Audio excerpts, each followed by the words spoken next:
찾을 때까지 찾으시는 하나님, 찾을 때까지 찾으시는 하나님의 말씀의 제목을 통해서 함께 은혜를 나누고자 합니다.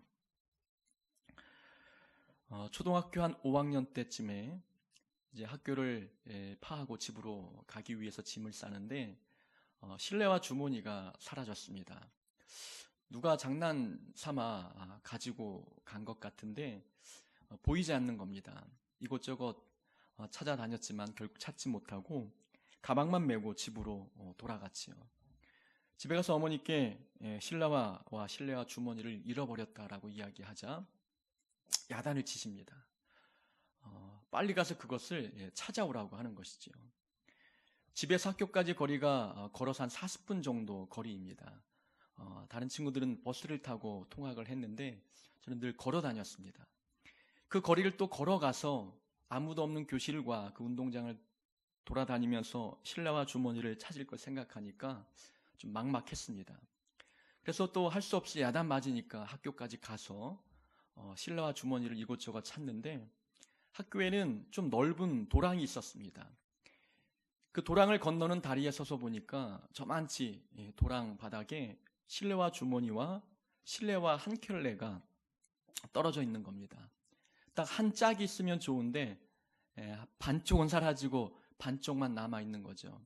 내심 반가웠습니다. 저거라도 들고 가면 그래도 찾은 노력이 기특해서 야단은 덜 맞겠다 싶은 마음에 도랑에 내려가 주머니와 또 실내화 한 짝을 담아서 집으로 또 걸어갔습니다. 40분 걸려서 갔지요. 찾았다고 그래도 한 켤레 두 짝은 아니지만 한 짝만이라도 찾아왔다고 말씀을 드리니 어머니가 더 화를 내는 겁니다. 이 한 짝만 갖고 어디에 쓸모가 있냐고 야단을 치는 거지요. 멀쩡한 실내화를 잃어버린 것, 아마 어머니께서는 또 사야 된다는 경제적인 부담감 때문에 아마 화가 났던 것 같습니다. 아마 그때에는 모든 친구들 집도 그렇지만 넉넉하지는 않았던 것 같습니다. 대부분 먹고 사는데 치중했기 때문에 실내화 한 켤레도 아끼기 위해서 굉장히 애를 썼던 그런 기억이 있지요. 그래서 무엇인가 작은 것 하나 잃어버리면 그것을 찾아내기 위해서 굉장히 애를 썼던 기억이 있습니다. 대부분 학생들이 잘 놓고 다니는 물건 중에 하나가 우산입니다. 집에서 나설 때에는 비가 오기 때문에 우산을 들고 등교하는데 이제 학교 때에는 비가 멈추면 이 우산을 깜빡 잊고 집에 가는 경우들이 있지요. 그럴 때마다 우산을 찾기 위해서 매우 많은 에너지를 쏟았던 기억이 있습니다. 제 기억에는 제가 가지고 다녔던 우산은 굉장히 낡은 우산이었습니다.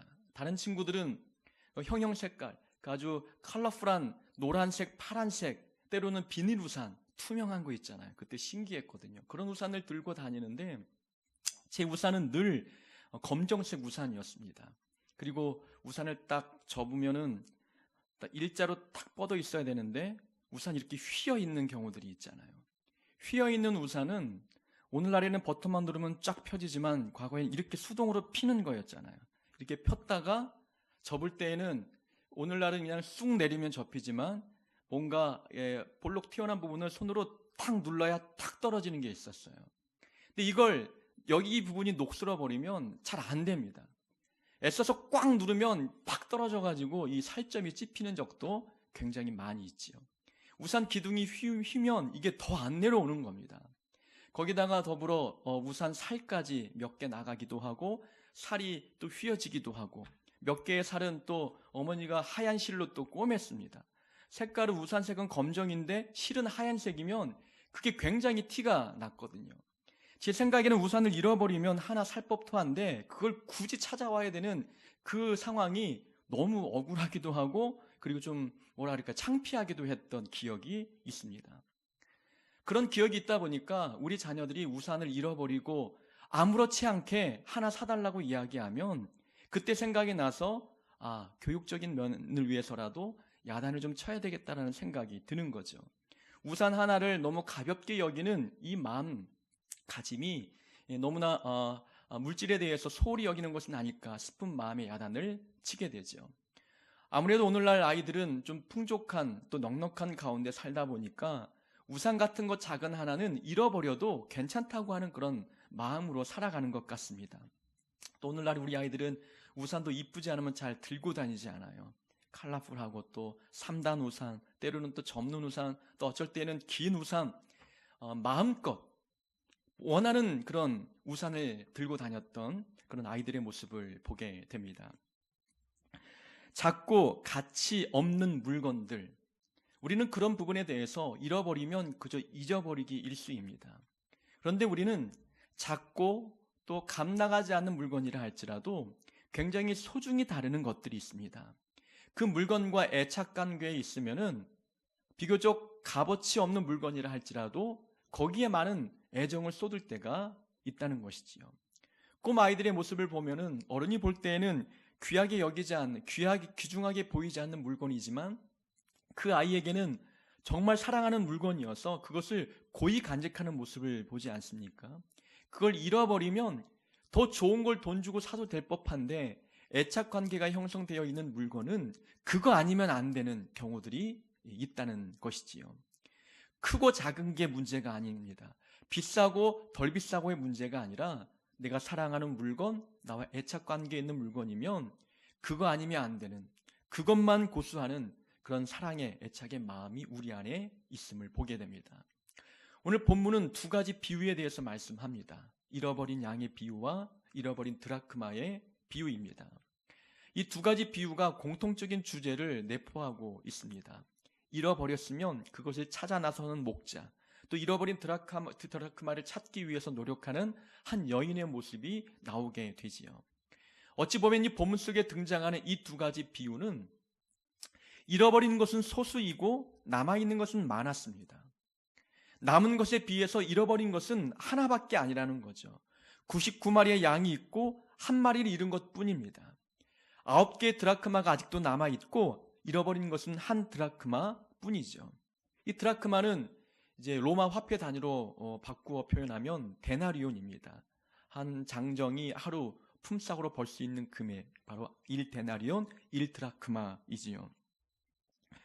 이들은 많은 것이 있지만 그래도 잃어버린 한 가지를 위해서 애를 쓰고 있는 모습을 봅니다. 그것을 찾아내기 위해서 목자는 그 한 마리 양을 찾기 위해서 고군분투하고, 또 여인은 한 잃어버린 드라크마를 찾기 위해서 온 집안을 뒤지고 쓸고 다니는 모습을 보여주고 있다는 것이지요. 이 모습을 보면 많은 것에 비해서 잃어버린 것은 작은 것이지만 거기에 대한 애착 관계가 형성되어 있다는 것을 봅니다. 그 잃어버린 한 가지가 그저 보잘것없고 가치 없는 것이 아니라는 거예요. 목자는 그 한 마리 양을 사랑하고 있다는 거예요. 이 한 마리 양이 99마리에 비해서 더 값나갔기 때문에 그 양을 찾아 나선 것이 아니라 연약하고 보잘것없고 무지한 양이지만 목자는 그 양을 사랑하고 있다는 것을 보여주는 겁니다. 특별한 애정의 관계가 있기 때문에 그 한 마리 양을 위해서 애쓰고 있는 이 목자의 모습을 본문에서 보여주고 있는 것이지요. 드라크마도 마찬가지입니다. 이 당시의 문화적인 배경을 보면은 이제 남자가 결혼할 여자에게 애정의 증표로 10개의 드라크마를 선물로 주었습니다. 그래서 여인은 그 남편이 준 애정의 선물을 이제 머리에 꽂고 다니기도 하고 또 몸에 지니고 다니기도 했습니다. 그 남편이 애정의 표시로 주었던 10개 드라크마 중에서 하나를 잃어버렸다는 거예요. 그럼 나머지 9개도 쓸모가 없어져 버리는 겁니다. 잃어버린 드라크마, 이것은 남편에 대한 예의가 아닌 거예요. 사랑이 깨졌다는 것을 상징적으로 보여주는 것이고 이혼의 근거가 될 수 있는 그런 행위였습니다. 잃어버리면 안 되는 물건이었다는 것이죠. 그 드라크마 안에 특별한 의미가 있기 때문에 그 의미 있는 드라크마 찾기 위해서 애를 쓰고 있는 모습을 보여주고 있는 것입니다. 자, 이 모습은 우리에게 무엇을 말씀해 주고 있습니까? 목자나 또 드라크마를 잃어버린 이 여인은 더 많은 것을 갖고 있고 잃어버린 것은 소수이지만 소수에 대한 애정의 마음이 있다는 겁니다. 어찌 보면 경제 원리로 보면은 99마리를 놔두고 한 마리를 찾아 나서는 것은 경제적인 손실이 있을 수도 있는 그런 위험한 행동이었어요. 한 마리 양을 찾다가 99마리 또 잃어버리면 어떡하겠습니까? 하나의 드라크마를 찾다가 9개마저 잃어버리면 어떻게 되겠습니까? 경제적으로 굉장히 효과적인 행동이 아닌 것이지요. 또 한 마리를 찾아왔습니다. 이 주인이 너무 기뻐서 이 한 마리 찾은 양을 위하여 잔치를 벌이고 이웃들과 함께 기쁨을 표현하고 있는 것이지요. 그 잔치에 드는 비용만 보더라도, 또 그가 그 양을 찾기 위해서 애썼던 그 에너지 소비만 보더라도 경제적으로 유익하지 않은, 이익이 되지 않는 장소였다는 것입니다. 한 드라크마를 찾았습니다. 그런데 잔치를 벌여요. 기쁨의 잔치를 벌이는 겁니다. 그 잔치에 드는 비용이 아마 더 들었을 것입니다. 그런데도 불구하고 기쁨의 잔치를 벌였다는 것은, 이것은 이들이 경제의 원리로 양을 대하지 않았다는 거예요. 경제의 원리로 드라크마를 대하지 않았다는 겁니다. 이들은 사랑의 원리로 양을 대하고 있는 이 목자와 여인의 모습을 우리에게 보여주고 있는 것입니다. 이것은 하나님께서 우리를 대하시는 모습이 경제의 원리가 아니라 사랑의 원리로 우리를 대하고 있다는 것을 보여주고 있는 것입니다. 우리가 하나님을 잃어버렸습니다. 아니, 우리가 무지해서 하나님이 아닌 세상이 더 좋아서 세상으로 나갔다고 칩시다. 그럼 하나님께 손해가 되겠습니까? 하나님 나라 확장되는 데 있어서 내가 없다고 하나님 나라 확장되는 게 멈추겠습니까? 아니에요. 나보다 더 은사 많고 능력 많은 분들이 많이 있다는 겁니다. 내가 아니어도 다른 도구들이 수도 없이 많은데 왜 굳이 하나님은 나를 찾아서 오셨냐라는 겁니다. 경제의 원리로 따지면 나를 찾는 데 드는 비용을 다른 도구 사용하는 게 훨씬 더 효과적일 것입니다. 그런데 하나님 우리를 사랑의 원리로 대하는 겁니다. 그러니 내가 아니면 안 되는 거였어요.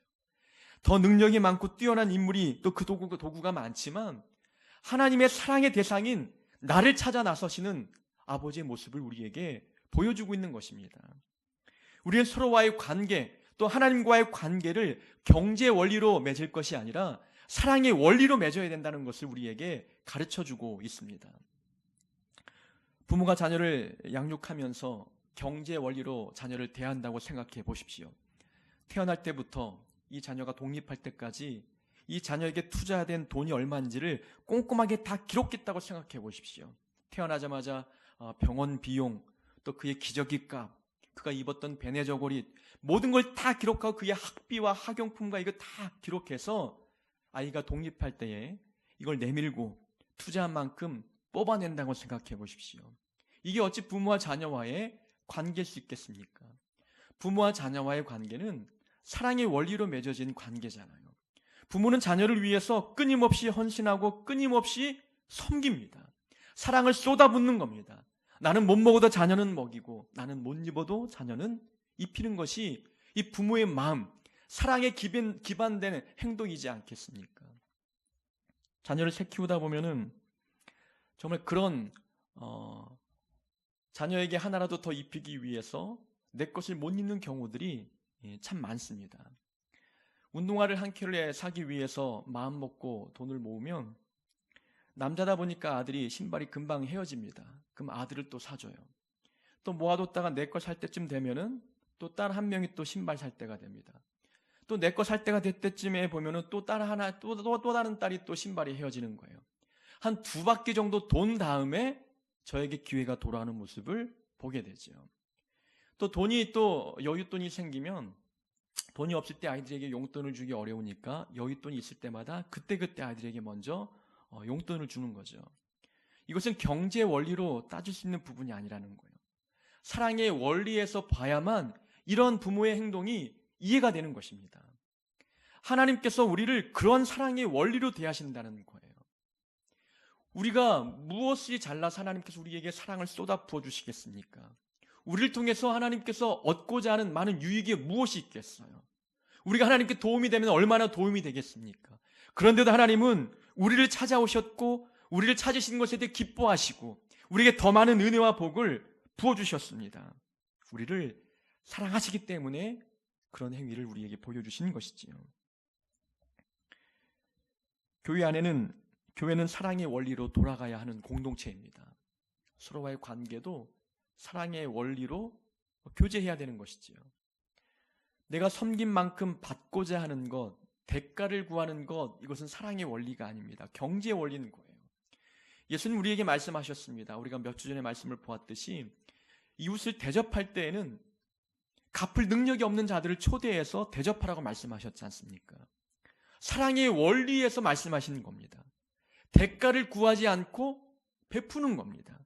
성도와의 관계가 이런 사랑에 입각한 이런 관계를 맺어갈 때에 이 교회는 하나님의 공동체가 되는 겁니다. 우리가 하나님과의 관계도 마찬가지인 거예요. 내가 하나님 앞에 충성 봉사하니까 하나님 나에게 이러한 은혜와 복을 주셔야 됩니다. 경제 원리 아니겠어요? 투자만큼 뽑아내고자 하는 그런 마음, 이 경제 원리에서 나오는 모습인 거예요. 하나님이 내게 부어주신 은혜와 사랑이 크고 놀랍기 때문에 이 은혜, 이 하나님이 주신 그 사랑, 내 행위로 갚을 수 없는 크기이지만 그나마 내가 받은 그 사랑과 은혜가 너무 가치 있고 감당하는 것이기에 나 또한 하나님 앞에 충성하고 봉사하는 그런 모습을 보여드리는 것이 내가 하나님을 사랑하는 모습 아니겠느냐라는 겁니다. 우리는 하나님과의 관계를 경제의 원리로, 성도와의 관계를 경제 원리로 맺어가고 있다면 사랑의 원리로 다시금 그 관계를 재정립할 수 있는 우리 모습이 되어야 될 줄로 믿습니다. 월요일마다 새벽에 축구 모임에 가서 운동을 합니다. 엊그저께도 다녀왔는데 쉬는 시간에 옆에서 목사님들이 대화하는 내용이 들렸어요. 재밌는 얘기가 있더라고요. 어떤 교회에서 목사님이 한 장로님께 교육부서 설교 한 번을 좀 해달라고 부탁을 했던 것 같습니다. 아마 그분의 직업이 무엇인지 모르겠지만 아마 아이들에게 도움이 될 것 같아서 설교를 부탁했던 것 같습니다. 그랬더니 장로님은 뭐라고 말씀하시냐면 한 주에 10만 원짜리가 있는데 왜 제가 설교를 하냐고 그렇게 말씀을 하신다는 거예요. 한 주에 10만 원짜리 누구를 지칭하고 하는 말입니까? 그 부서에 교육전도사를 두고 한 말인 거예요. 아마 사례비가 4, 50만 원 됐겠죠, 한 달에. 그걸 주로 나눠보니까 한 주에 10만 원 꼴이 되었던 거예요. 그러니까 아마 그렇게 말씀하신 그 말의 진위를 따져보면 일주일에 교육전사들은 주일만 와서 봉사하잖아요. 그것도 1시간의 예배를 위해서. 그리고 1시간 중에서 20분 내지는 30분의 설교 한 편을 하는 겁니다. 그러니까 장로님이 볼 때에는 30분 설교 한 번 하고 10만 원 받아간다고 생각하는 거예요. 이게 아까운 겁니다. 내가 그 주일날 설교를 하면 한 교육자는 한 주 일하지 않고 10만 원을 받아간다고 생각하니까 10만 원짜리가 있는데 왜 제가 설교하냐고 그렇게 이야기를 하시는 겁니다. 교육자를 경제 원리로 보고 있는 겁니다. 이 경제 원리로 사람을 대하다 보면은 이러한 모습들이 있는 거예요. 그런 모습 속에 믿음도 없고 사랑도 없고 섬김의 모습이 전혀 찾아볼 수 없는 것이지요.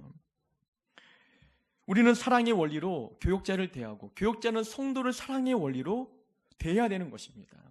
사람의 겉모습, 그의 경제적인 능력, 그의 사회적인 위치를 보고 이 성도들을 편애하는 것이 아니라 그냥 동일하게 모든 영혼들을 사랑하는 마음이 목회자에게도 있어야 되는 것이고 성도에게도 있어야 되는 것입니다.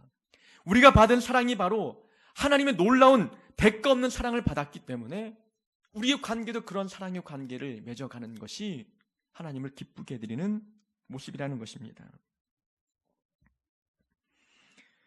우리가 사랑하는 사람에게 무엇인가 헌신하고 선물을 주었다고 생각해 보세요. 그 사랑하는 사람이 내가 준 헌신과 내가 준 선물에 대한 값을 다시 갚아온다고 생각하면 좀 섭섭하지 않겠어요? 사랑하는 사람을 위해서 내가 헌신했는데 그냥 받아주면 좋은데 그걸 갚으면 뭔가 관계가 좀 멀어진 것 같은 느낌이 들잖아요.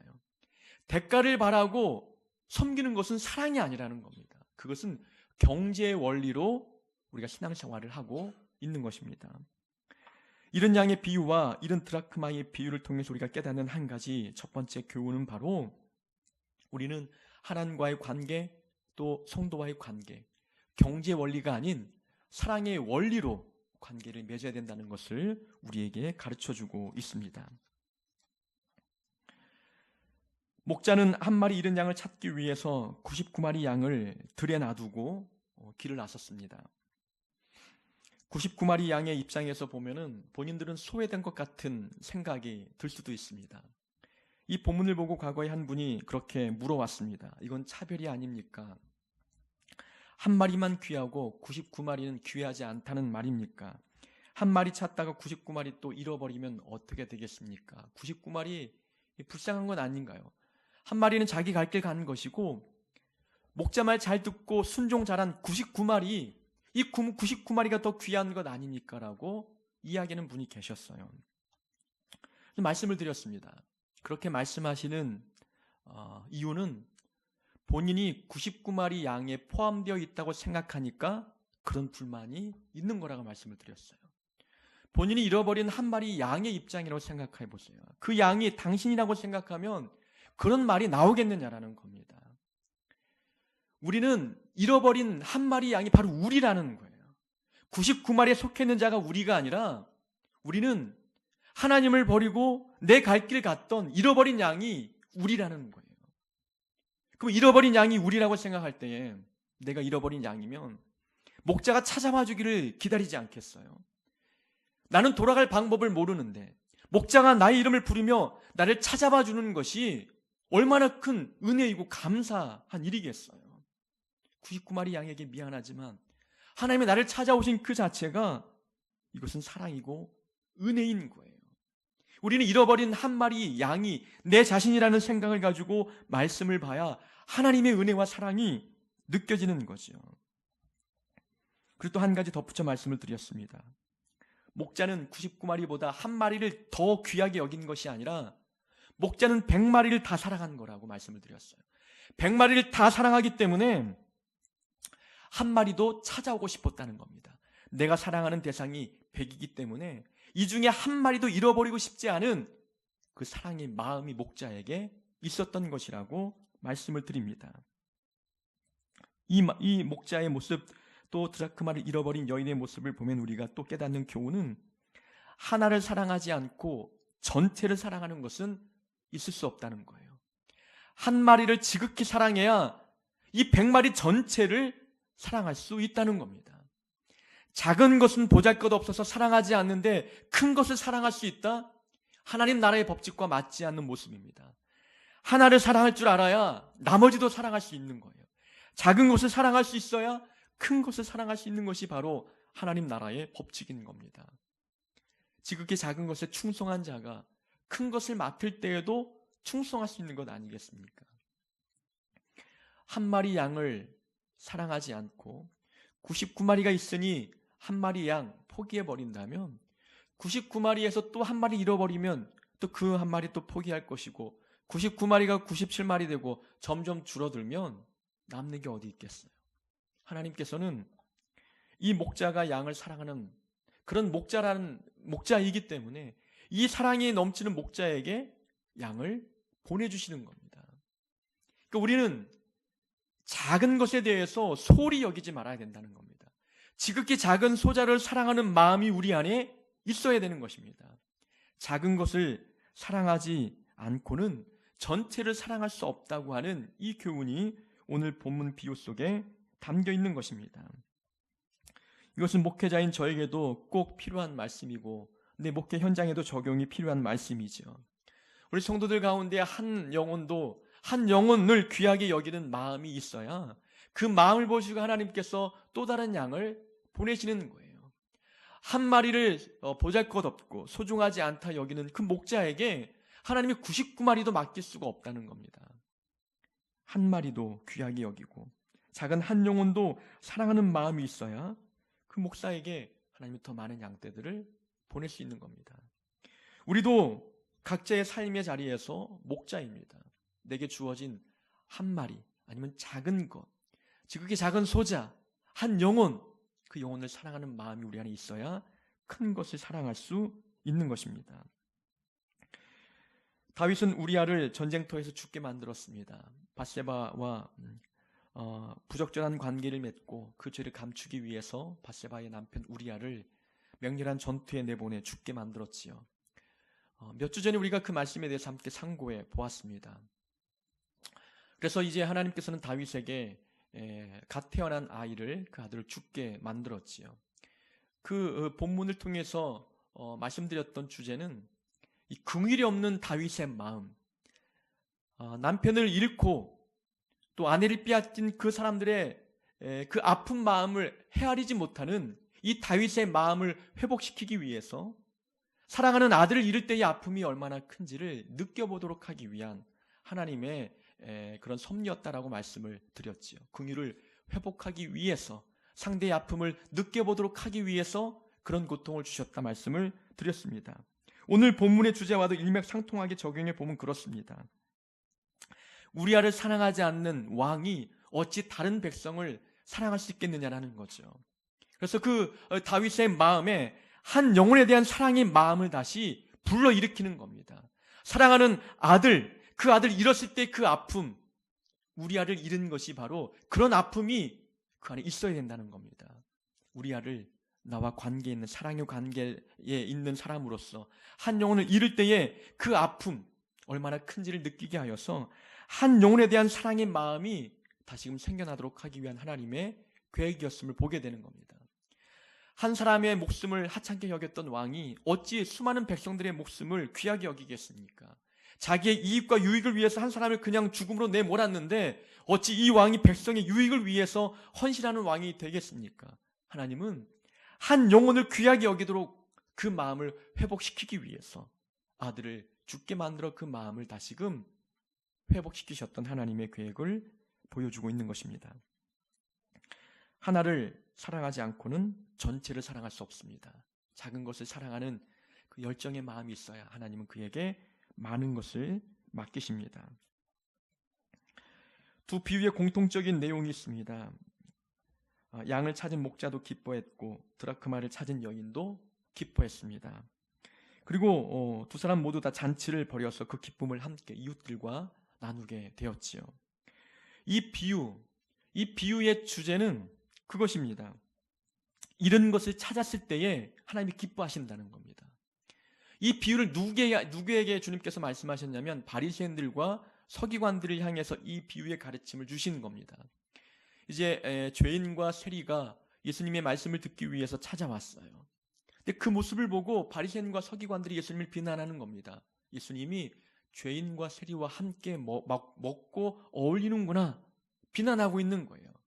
그들을 향해서 주님께서 말씀하시는데 하나님이 기뻐하는 게 무엇이냐라는 겁니다. 하나님은 의인이 회개하는 것보다 죄인 한 명이 회개하고 돌아오는 것을 기쁘게 여기시는 분이시다라고 말씀하는 겁니다. 그 말은 이 바리새인들과 서기관들은 죄인들, 세리들, 이들은 멸망받아 마땅한 자라고 생각하고 있었어요. 그들은 죄인이기 때문에, 악한 자들이기 때문에 그들은 그 죄값을 받아 멸망할 수밖에 없는 존재로 여겼던 것이지요. 은근히 그들이 불행을 맞이하면 기뻐하는 겁니다. 그들은 죄인이기 때문에 망하는 것을 기대하고 있는 자들이 바로 바리새인과 서기관들이었습니다. 그들에게 예수님은 하나님의 기준이 무엇인지를 말씀하는 겁니다. 하나님은 죄인이 망하는 것을 기뻐하는 분이 아니라 죄인이 회개하고 돌아오는 것을 기뻐하는 분이심을 말씀하고 있는 것이지요. 그렇다면 우리는 무엇을 기대하고 무엇을 기뻐합니까? 혹시 우리도 원수 같은 누군가가 잘 되는 게 배 아파서 그들이 좀 망했으면 좋겠다, 그들의 일이 좀 잘 안 됐으면 좋겠다, 그것을 은근히 기대하고 또 실제로 내 기대했던 것처럼 그들의 일이 잘 풀리지 않을 때에 그것을 기쁨으로 여기고 있지 않습니까? 내게 상처 준 사람들, 나를 미워하는 자들, 그들이 잘못되길 은근히 바라고 있는 마음이 있다면 오늘 본문이 그런 우리의 생각이 잘 틀렸다는 것을 되짚어 봐야 된다는 것이지요. 하나님은 죄인이 망하는 것을 기뻐하는 분이 아니라 그들이 회개하고 돌아오는 것을 기뻐하는 분이십니다. 우리도 기쁨의 내용이 바뀌어야 되는 것이지요. 아무리 내 마음에 상처를 주고 원수같이 나를 대하는 자라 할지라도, 내 눈에 악인처럼 보여도 그들이 망하는 것을 기뻐하는 것이 아니라 그들이 변화되는 것, 하나님께 돌아오는 것, 그 모습을 기뻐하는 자가 되어야 하는 것입니다. 하나님의 관심은 잃은 양, 잃은 영혼에게 있습니다. 자기 힘으로 도저히 하나님을 찾을 수 없는 그 어리석고 무능하고 무지한 영혼들에게 하나님의 마음이 있습니다. 하나님은 그들을 찾을 때까지 찾아 나서는 분이십니다. 그런 하나님의 열정과 사랑의 힘이 있었기 때문에 하나님 우리를 찾으셨고 우리가 하나님의 자녀가 되는 은혜를 누리게 되었습니다. 하나님께서는 찾아내실 때까지 찾으시는 분이라는 그 사실이 우리에게는 큰 힘과 위로가 되지 않습니까? 우리가 시험에 들고 실족하여 하나님을 떠날 때, 우리가 믿음을 내려놓고 싶었던 그때가 있을 때에 하나님은 우리 찾아오시는 거예요.